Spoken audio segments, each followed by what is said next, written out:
This episode of Practice Disrupted is supported by Monograph, the cloud-based practice operations solution built for architects by architects. I'm Evelyn Lee. And I'm Janine Chastain. We're collaborating on curated conversations to explore how the industry is changing. Together, we'll find ways to create new solutions to current challenges while elevating the value of architects.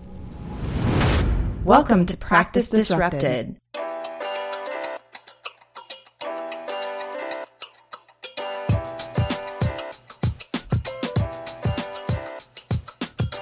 Hi, listeners. Hi, Janine. Hi, Evelyn. Hello, Disruptors. I think that's the first time you've ever said that. I kind of like that. Yeah, I like it too. Actually, Entree Architect gave me that idea over on Twitter. Cheers to Mark then. Today we are bringing on Agnessa from Outer Labs to talk about her path to a specifically non-UX position in tech. Outer Labs brings a technology-driven mindset to real estate development, partnering directly with owners and operators to support digital transformation in their design and delivery processes. They are using data to inform new projects, which is something that I love to do actually in-house in Slack, and automation on processes to optimize sites, systems, and plans with optimal efficiency. This helps owners and real estate developers scale faster with more reliability. The company has been super supportive of what we are doing at Practice Disrupted and actually have a preference for hiring individuals with a background in AEC, given what they do, which is another reason why I'm kind of excited to be talking to Agnessa today. So, Evelyn, I think some of our listeners might be curious based on the title of the episode. What is customer success and why it's important to something that we would be talking about on the show? Yeah, well, I think, one of the primary reasons we brought on Agnessa, and we'll say this probably during the interview, is the fact that you and I have gotten a lot of inquiries over the last year from people that are interested in going into tech, and they talk about the transition into UX. There's a good transferable skill set there to customer success. So customer success, from what I understand, every single SaaS company or software as a service company out there has a customer success team. I found that at Slack, the individuals on the customer success team come from the widest backgrounds possible. Most of them actually do not have a deep tech experience. A lot of them come from some type of consulting or service-based industry. And what it is these individuals are working with customers who have already committed to buying the project to, one, make sure they understand the customer's business, and then they make sure that the product is being used in a way that best supports their business.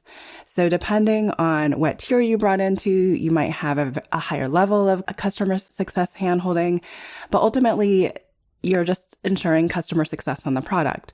The other interesting thing about that is, so these individuals usually know the product inside and out, but they're also working closely with the engineering team saying, this is what we're hearing back from our clients. How do we make changes to make the experience better for them? Or how can we adapt the product to include this new thing that our customers wish the product had that it currently doesn't? When I think about tech, that's not something that I would, intuitively think of as a role that you would go after in your career. So it's interesting to hear a whole new part of the tech business model, especially around product design, that is emerging and teaching us new things about how we can think about business. Right. Absolutely. I'm sure Agnessa will explore this a little bit further, but Janine, why don't you read her bio? Okay, so Agnessa is an AIA and NCARB licensed architect working as the Director of Customer Success at Outer Labs. Since transitioning to technology, she is focused on using her background in architecture to help software developers and user experience designers tackle common problems faced by AEC professionals. At Outer Labs, she works shoulder to shoulder with ambitious organizations that need their own technology to design, build, and operate real estate at scale. Prior to joining Outer Labs, She worked as a senior director of product management in the Bay Area, where she led the development of AEC tools aimed at digitizing transitional workflows. She earned her master's in architecture from California College of the Arts and Bachelor of Fine Arts in Architecture from the University of Memphis. Great. Let's cut to the interview. Agnessa, thank you for coming to the show. We're glad to have you here. Can you tell us a little bit about yourself, your history, and your career path? Yeah, I'm so excited to be here. This is such a worthwhile topic and supporting our community. So I'm really excited about the opportunity. And yeah, so I'm actually originally from Eastern Europe and I was born in Bulgaria, but I grew up in Berlin, Germany. And so some aspects of that are interesting, that in fourth grade, the Berlin Wall came down and my family and I, we were living 15 minutes away from Checkpoint Charlie, if that like rings a bell to folks. So it was a very interesting kind of time of change, especially with the reunification of the country. So often I like really reflect on that and how that may have shaped like my career path, mostly about like trying to be very flexible and open and comfortable with like not just little change, but big change. Do you think any of that spurred your interest in architecture, or how did you first get interested in architecture? Well, so actually my mom is an architect. Oh, runs in the family. My grandfather was a civil engineer. So I think definitely something that was part of just our life from very early on. And I can't really pinpoint it, but I always knew I was going to be an architect. Okay, great. And then what brought you to the U.S.? I did an exchange student program in high school and did a year in the U.S. My mom insisted I come back to Germany and finish my high school diploma. That was important to her. But right after that, I decided to go to architecture school back in the U.S. And so I did a BFA in architecture at the University of Memphis, and then followed by a master's in architecture, which I did here in the Bay Area at the California College of the Arts. Tell us a little bit about your path post architecture. Did you actually go and work in a traditional firm? I did. First, I think, and maybe that's a little bit relevant to sort of folks who are just coming from school into the profession. I did spend a lot of time during my CCA experience, and that's why I really credit CCA for having a lot of working professionals teach there. So I had a lot of opportunities during my college experience to actually have internships and hands-on work in the profession, which made that transition really easy. And then, yes, I did specializing in healthcare. I joined a traditional architectural practice and worked there for about, 6 years. Now you obviously have a very different role working within the AEC community, just on the tech side. Tell us about that transition.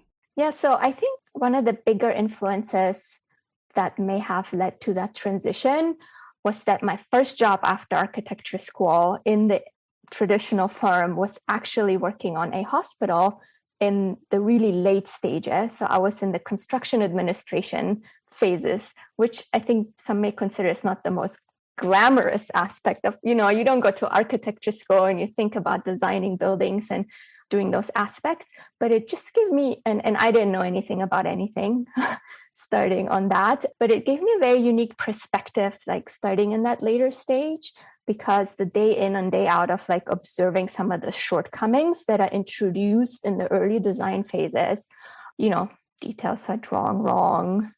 That's actually a common complaint that I hear a lot. Details drawn wrong that when you go into the construction field, like become an issue.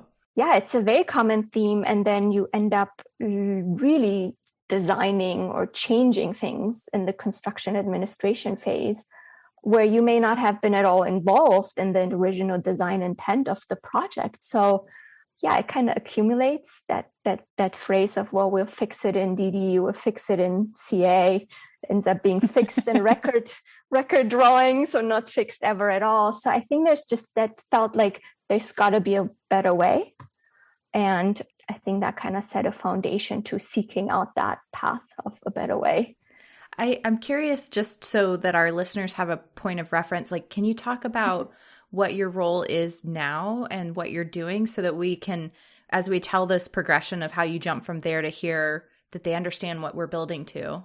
Yeah, sure. So today I work at Outer Labs, which is a company that's specializing at bringing this digital transformation to the real estate at scale. And so I'm the director of customer success. And what that means for us at our current company is that it's doing service engagements with large owner operators who are interested in bringing digital tools to the way they design and deliver buildings today. And so we work with them and partner with them to understand what their needs are. And then the solution, however, is always technology in some way. And so my role is really both that of a project manager and leading a group of project managers, but also really bringing that user experience from an architect myself to the table to also develop what are those requirements for those tools. Yeah, and one of the reasons, Agnessa, I have to admit that I was really interested in having you on is I think, obviously there's been a lot of people with the pandemic and layoffs or new grads and not being able to find jobs right now that have turned to look at the tech field. They always want to go into UX. So I think your role in customer success, even though it just happens that Outer Labs is still very tied to the AEC industry, is a role in like any technology firm out there that I feel our skills as architects tend to translate over well from a project management perspective.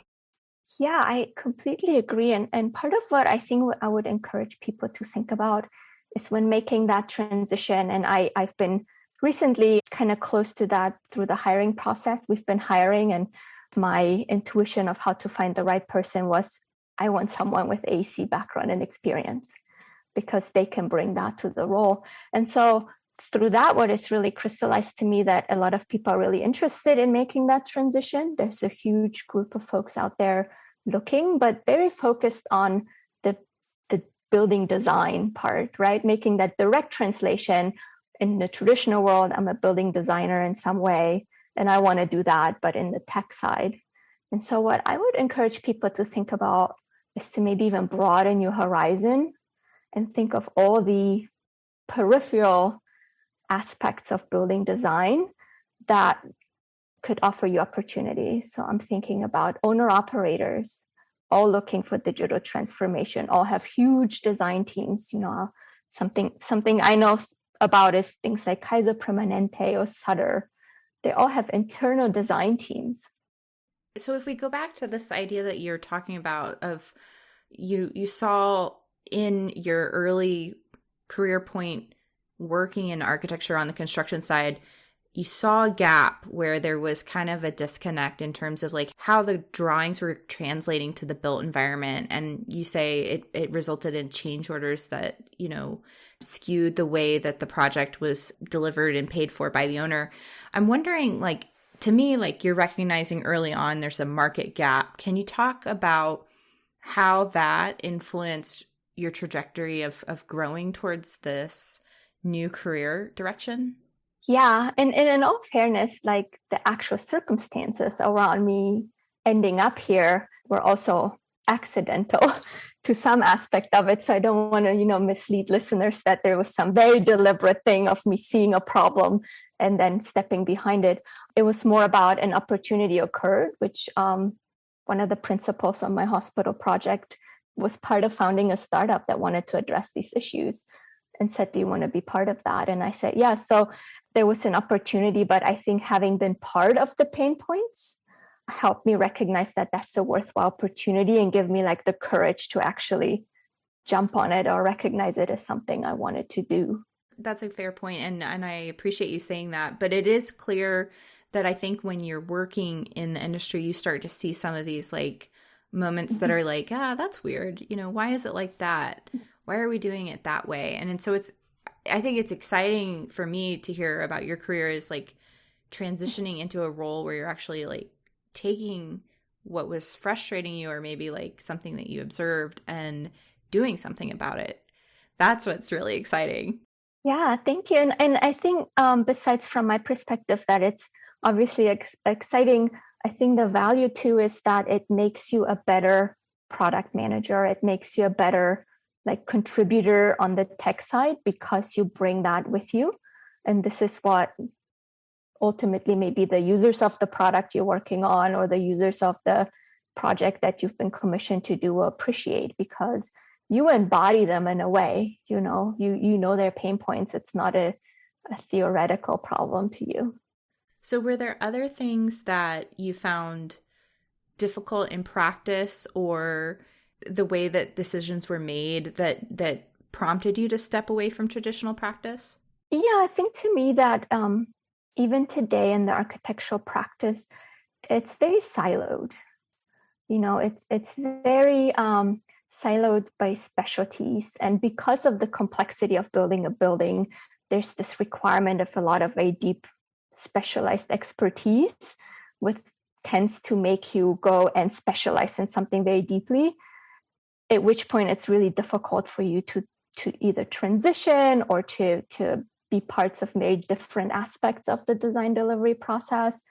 So to me, that's something that I was excited about making the transition, because you're able to, I think, touch more of something and see something more end to end. A feature can be developed in 2 months, and you were there from it being nothing to somebody using it and tell you, wow, this is really useful, or this doesn't work. So you kind of left on a whim, not knowing exactly where you were headed into this consulting world. And when you were describing it, I was like, oh, she must have been working at the same company as Ziggy. Yes. Who I haven't talked to in a while, but I was like, oh, it's a very small world, the AEC industry. But you ended up being there for 8 years.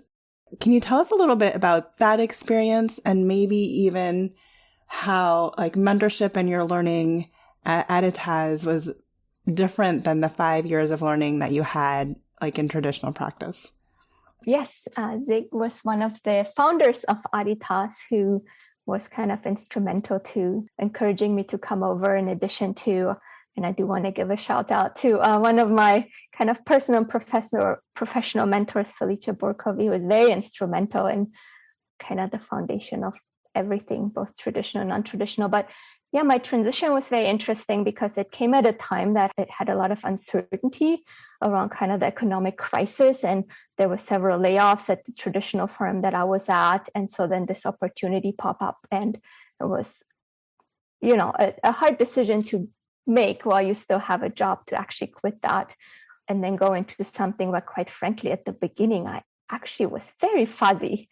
I had no idea about what is venture capital, what is a startup, what do they do, how they work, like zero exposure, zero understanding.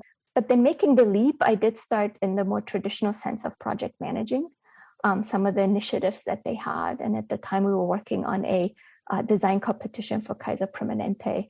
So I was able to bring some that experience to the table while learning pretty much on the job.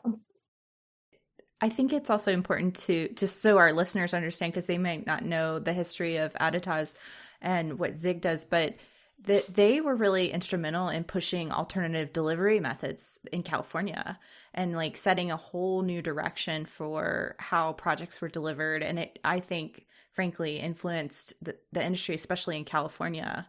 Yeah, absolutely. Also had a lot of influence because of the size on like things like supply chain, being able to say, well, we would like to use this kind of structural system in our building, so we might need to go and influence regulatory agencies and so on to embrace that. So they were always very open to that, which kind of circling back to my initial comment about look for opportunities everywhere. You may not think that your transition will happen at a company like Kaiser Permanente, but actually there's a lot of innovation going on there, and just keep looking in places that are not obvious on the surface.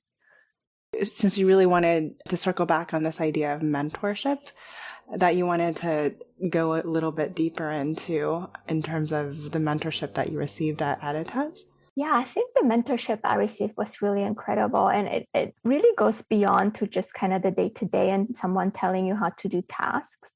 It's about working with individuals who just put in a lot of trust and we're just very open to just say yes, to just kind of give you a little bit of a gentle push and be there for you in case it goes wrong. And so that's a little bit of kind of the cultural difference that I see between maybe the traditional fields, where oftentimes my experience at Aditas was there's something that somebody needs to do. And it doesn't matter what your experience or background is. If you raise your hand and you take the initiative, you're given that opportunity. And I think that takes a lot of strength in the leaders to have that kind of trust in the people you hire and to want to help them. So I think that's something to learn from if you're in a manager position, but also to seek out if you are in a position where you're looking for mentorship. I think the word you mentioned most often in that last little section was trust. And I think that, as individuals are coming back to firms, and now it's not always going to be butts and seats because people might be working from home. Like, that level of trust has to be instilled. Yeah. Not only employers being able to entrust that, like managers being able to trust that their team is doing what they want, but also knowing that if I make a mistake, it's okay. Like, they're there to catch me and we can move forward, rather than being so afraid of doing anything then it looks like I'm just unproductive. And to be honest with you, that's really hard. It's hard, like now shifting more into the managerial and kind of leadership roles over time and having responsibilities over helping mentor others. It's hard to let go, especially since when you move from an individual contributor role where you do a lot of the doing to then trust others to do. So that's hard and takes coaching and mental work and a lot of restraint and discipline on your own end to learn. But also on the mentoree side, I think it's also hard to not be afraid to raise your hand. So my trick is I just raise my hand and say yes before I had enough time to think about it and talk myself out of it. And then, and then you just put your energy behind it and it usually works out. Let's take a break from this conversation to talk about our sponsor of this episode, Monograph. We're proud to partner with Monograph because they are helping to transform the practice of architecture, one design studio at a time. Tired of using dated and clunky software to manage your firm? Or do you feel frustrated wrangling all of your spreadsheets to get a clear view of where your project stands today? Monograph is here to help. Designed by architects for architects, Monograph allows you to track your time, your projects, and your budgets in real time.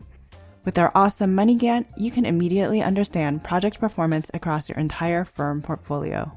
Need to adjust your projects week to week? Their new tool, Resource, allows you to reallocate your team's time and track its impact on your remaining budget. Be proactive with Monograph. Have you sought out any training, like manager training? Does your current job provide for that? I feel like, especially in the architecture realm, Janine and I talk about the lack of training that happens at like the mid-level manager and above, and how that makes even firm succession really difficult. So how have you gotten that in your life? Yeah, that's a really good question. I felt pretty fortunate that both at Aditas and Autolabs, the leadership recognized that that's important. So there was always either some kind of stipend or budget provided that at your discretion, you could go and seek out, mentorship or training. So I've done both, initially studying at Aditas, I didn't know what is agile project development. So taking some leveling training courses on establishing some of the principles and then putting it into practice and then learning on the job. And now at Autolabs, also taking some managerial classes just because there's so much information out there that's so valuable. Some of the courses are just really, really interesting. Talking about simple things that you actually thought you knew about. I recently took a course that taught us about eye contact during one-on-one meetings on Zoom. It has a huge impact, or even body language, but you don't really necessarily think about that in your day-to-day work. So it's good to step back and take advantage of the courses out there. That's a really good point. Yeah, it's, sometimes I think we get caught up in our work and our point of view. To your point about mentorship, I feel like oftentimes the root of mentorship is really just understanding how to shift your point of view away from yourself into someone else's point of view. But also in your example about continuing education, like we're in our point of view, we're in our funnel of like the way that we're doing things, and stepping back and doing continuing education or taking extra classes sometimes just points out things to you that you're completely blind to. That is so valid. Like, you don't know what you don't know. I think the other aspect of especially product or project management, nobody goes to architecture school to become a project manager in that way, right? You emerge or get promoted into the management role because there's certain qualities about your skill set that seem to be valuable in that direction. So you're kind of progressing on that path, but you never had sort of a formal way of knowing, well, what's a good project manager, unless you went to business school, in which case it's a completely different approach. You may not know anything about architecture. So yeah.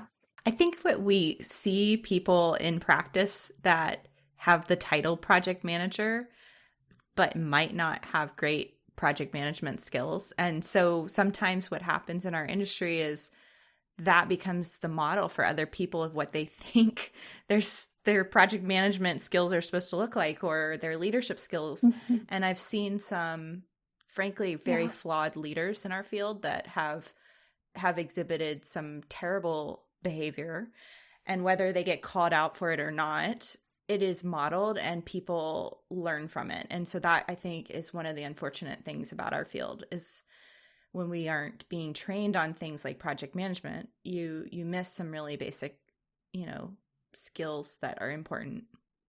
I so agree with you. It's really valuable, especially in this time, to acknowledge that project management is not just a hard skill, right? And I think a lot of professionals at the highest sort of leadership positions in architecture, maybe this is controversial, but I think there's a very ego-driven aspect to being an architect, right? It has a lot to do with your personality and sort of your ownership over something. And those skills don't necessarily always map with being a good manager, where like empathy and allowing everybody to be their very, very best and be very collaborative, it's, to me, not always overlaps. But those people who are driving large teams may not have ever been managed or taught or trained in what it's like to be a good manager. Yeah, I'd like to go a little bit deeper into kind of all these differences that we're seeing between traditional practice and where you are now. Can you talk to us a little bit about like what you love about working at Outer Labs and things that you don't miss from working in architecture, if that makes sense? Yeah, I think maybe the segue into that is kind of that siloed and a little bit more hierarchical structure in architectural firms, which I don't miss.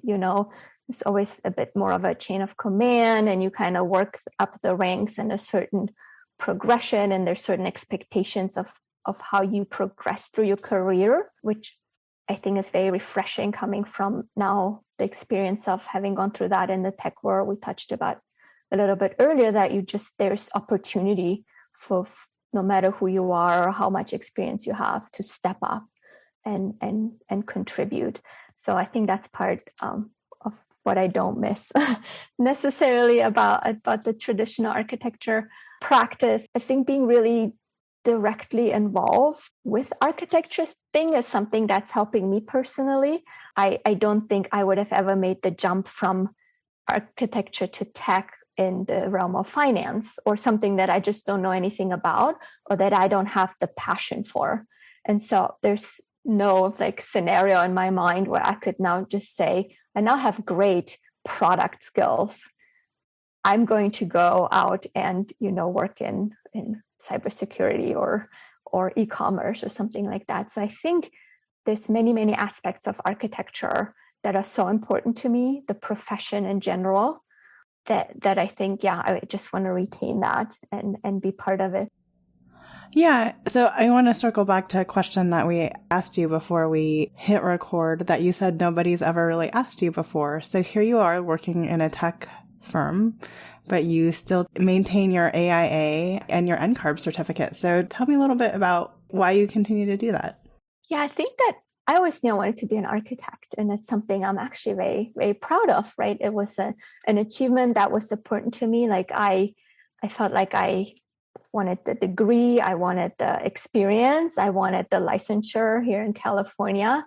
And so it's, to me, it just kind of to the outside world shows that that's something I have, and that I wanted to continue to leverage. And because in my tech experience now, I am very much so deeply rooted working on projects that are for and with architects. It also does give a little bit of a credential, right? It is that I not only can speak about what architects do, but that I am a little bit part of that.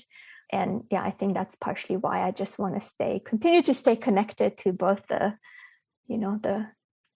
industry and the knowledge, but also acknowledge kind of the work that it takes for an architect to get that credential.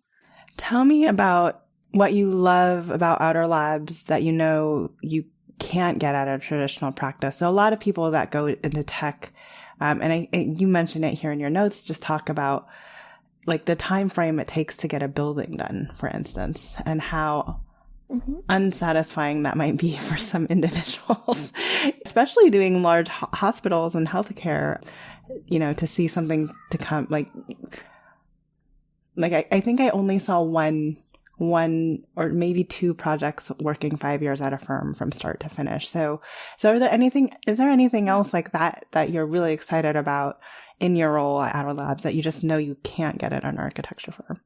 I think the time frame thing makes a big difference. I believe having the opportunity to work with all of the specialists that are involved into delivering a software product, it's really important.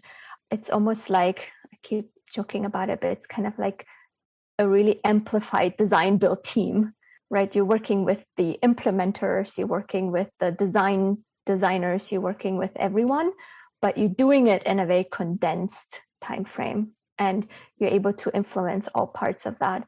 In my traditional experience, especially healthcare projects in California, from the time we're going to build a hospital to the time you move into the hospital can take 8 or 10 years.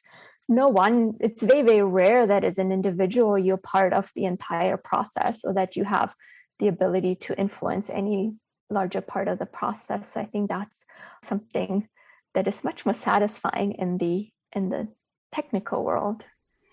Yeah, that is true. Like I see it. I mean, so we at Slack, there's engineers that work on the sales team side, just to help make tweaks to the product or say like, this is what the product is capable when we're trying to sell the product. Like I said, works hand in hand with our sales team and the design team on just executing the sale. But then over at customer success, I feel like so much of our engineers partner with them because they're taking the feedback that you guys or that our customer success managers are hearing directly from their role in supporting the client and saying like, this is where we need to develop the product roadmap. So you're very much a part of building out the product while working with customers.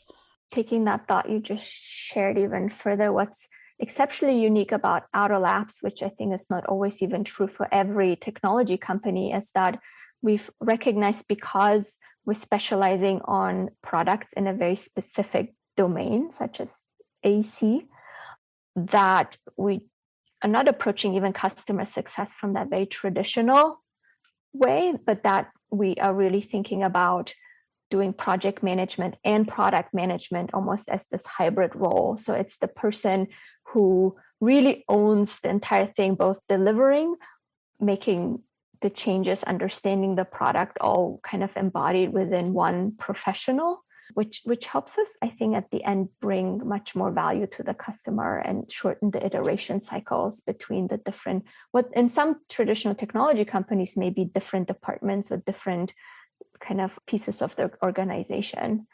So it was an interesting experience when trying to hire, because in a way I felt like we're hiring for this new hybrid role, but architects are incredibly uniquely qualified to fill that role because of kind of their training.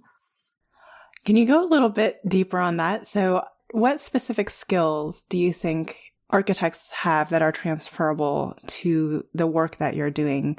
And again, I just want to emphasize for our listeners that there's more than UX design out in the world of tech.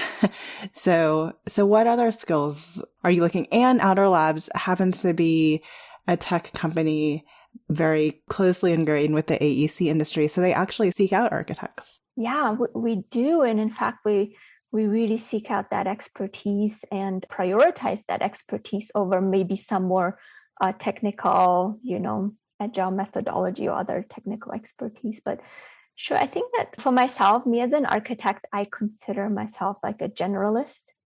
And so I'm been trained to take something really fuzzy and complicated and complex and then corral a group of people who are very good at their specialties to somehow take that instruction and turn it into something tangible. And in the architecture world, at the end of the day, that's a building. And so that skill of having to coordinate across so many different disciplines, and you have to oftentimes have that soft skill of satisfying conflicting requirements, ensuring that at the end of the day, all the stakeholders have been brought on board and have been along for the journey, and you have to stay on time. And you also have a thing called a budget. So it's really, really complex.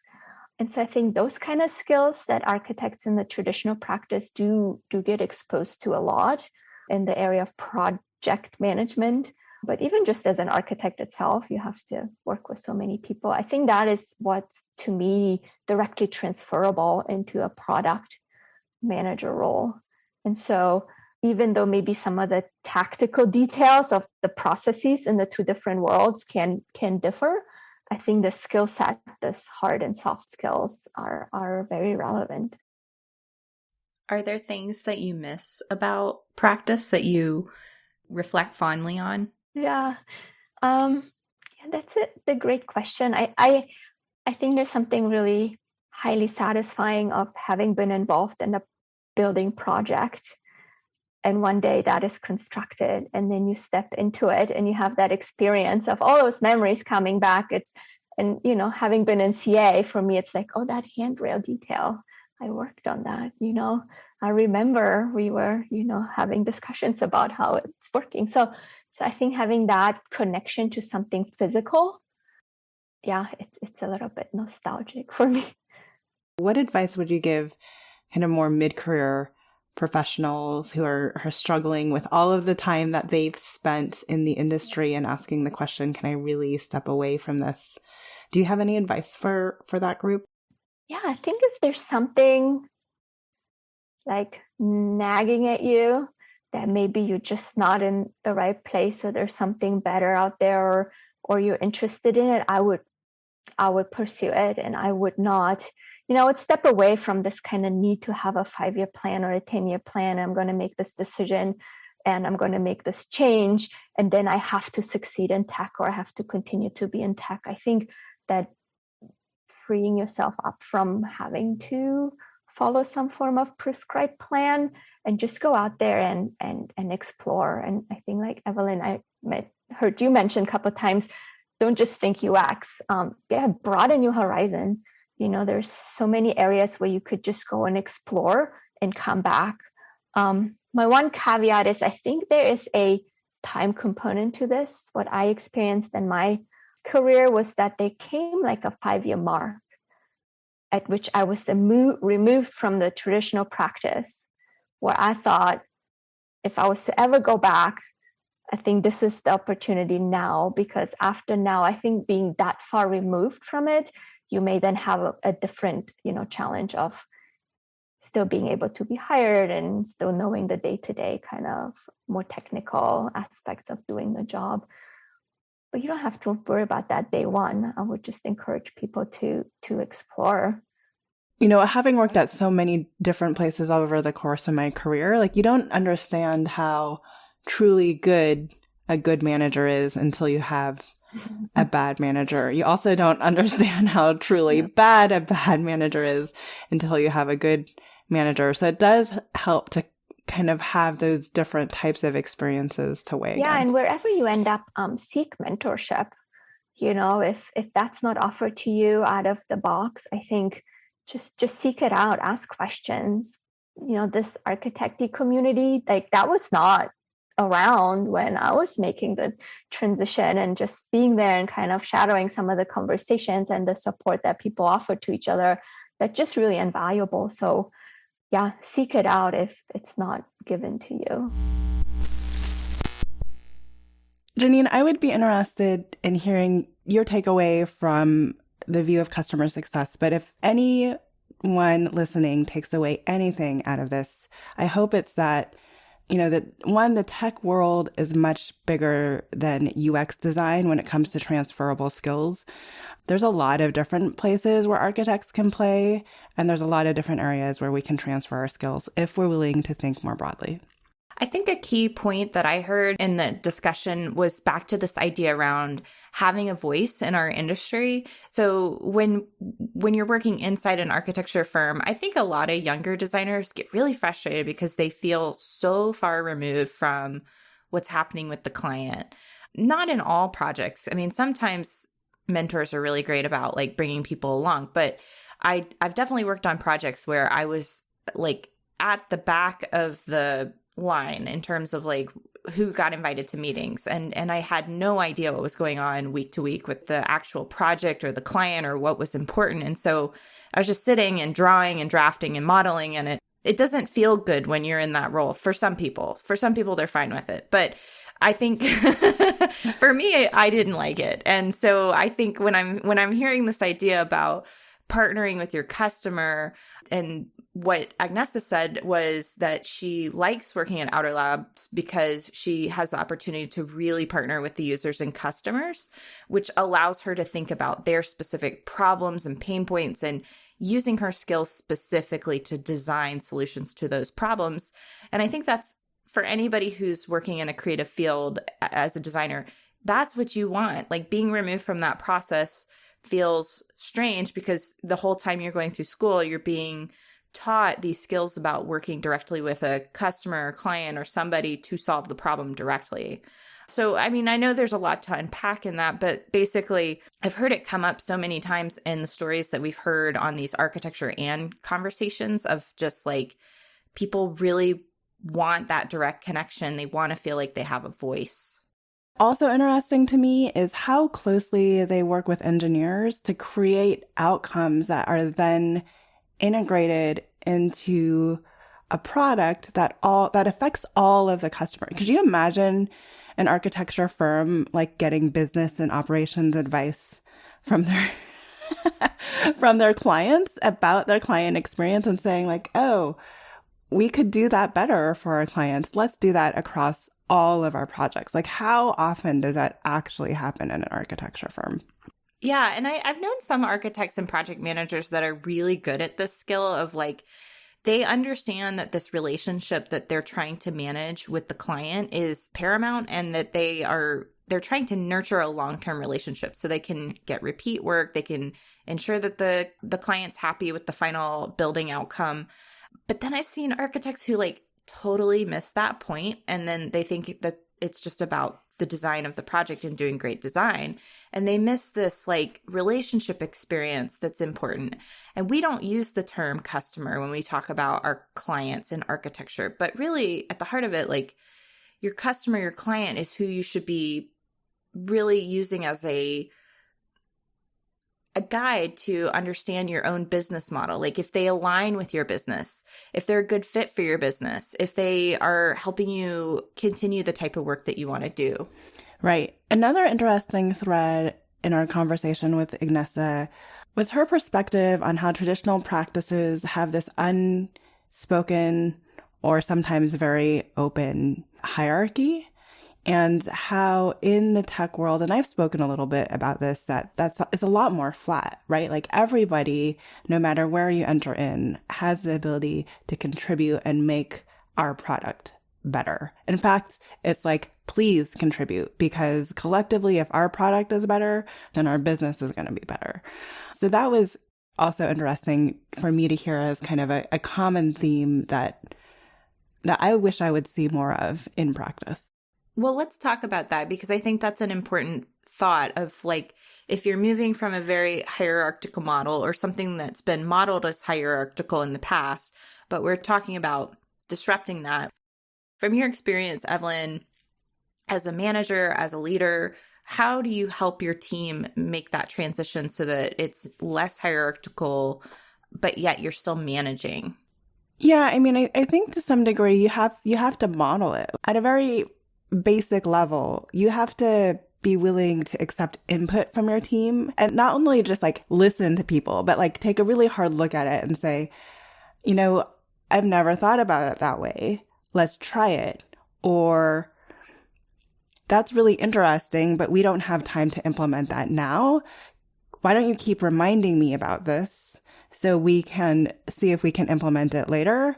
Or just say, I don't think it's going to work, but here's why I don't think it's going to work. Like there's definitely opportunities for teaching moments in those, but at the very minimum, you have to be open to accepting suggestions and then being thoughtful with your response. If you're accepting a ton of suggestions, but it's clear that you're not listening on the other end, then when people are going to stop making those suggestions. I feel like in organizations where that is the structure, change only happens if the person is in charge is willing to change their mind. And if they're only willing to change their mind because of what their boss says, then I don't know, we're going to get into this cycle of really bad leadership. Exactly. I mean, and I think it comes back to respect. I mean, for me, I don't know, the leaders that I've always been most drawn to when I've worked for people are the ones that we can have a two-way discussion about things. I know not everybody always has time for that, but when I see a leader who's willing to take that time to have a two-way discussion, I really have respect for them, because I've certainly been in situations where I've had leaders, dismiss me or things that I've brought forward, or, even I feel like I've had moments where I was reprimanded and it didn't feel good. It's very disengaging, isn't it? It's like the one thing you want to ever do again is like speak up and engage and be a part of the company. I feel like, architects talk all the time about like retention, especially when it's good, right? And then here they are beating up their younger employees. And every one of those instances like creates greater employee disengagement. Exactly. And I think the skill for architects to work on is, we talk a lot about people first and like taking time to grow in your people management skills and like learning how to funnel really ambitious, excited, young designers coming into our field who have a lot of ideas. And yeah, sure, maybe they don't know everything, but like the skill is to learn how to funnel that energy towards something productive and not beat it down out of them, which I don't know. I've seen a lot of different models on it, and so it can go in a lot of directions. Yeah. Circling back to the topic, though, I just wanted to say thank you to Agnessa for bringing her voice. I hope our audience feels that they can begin to think bigger about how what we do translates to other fields. And if you are an architect that is looking to make a transition to tech, please check out Outer Labs. They tend to like to take people with an architecture background and train them in tech rather than taking people in tech and trying to get them to understand the complexities of the AEC industry. So they're definitely a company to look out for that's architecture friendly. And on that note, thanks for listening, and tune in for our season 2 finale next week. Thank you again to our podcast partner, Monograph. Learn how Monograph can help you take control of your firm's financial health. Follow the link in our show notes or visit practiceofarchitecture.com/monograph so that Monograph knows that you heard about them from us. Thanks for joining us on Practice Disrupted, a podcast by Practice of Architecture. Visit us at practiceofarchitecture.com to find out more about future episodes and the changing nature of practice. We have several ways you can get involved with our growing community. Find us on social media at Practice of Arc. You can also become a member of the POA Lab or join us on Patreon. And if you want to take your career or practice to the next level, Janine and I also consult, provide workshops, and speak regularly on this research, and we would love an opportunity to collaborate with you. This show is part of Gable Media. You can learn more about other podcasts and video channels in our community by visiting gablmedia.com. We are also looking for sponsors who want to partner with us in 2021 and beyond. If that's you, please contact me directly at evelyn@practiceofarchitecture.com. If you like the research we're doing here, please help us out by leaving a rating or review on Apple. We appreciate you subscribing on your favorite podcast app. Don't forget to share with your friends, and feel free to let us know what other topics or speakers you're interested in hearing from. Thanks for listening, and see you next week.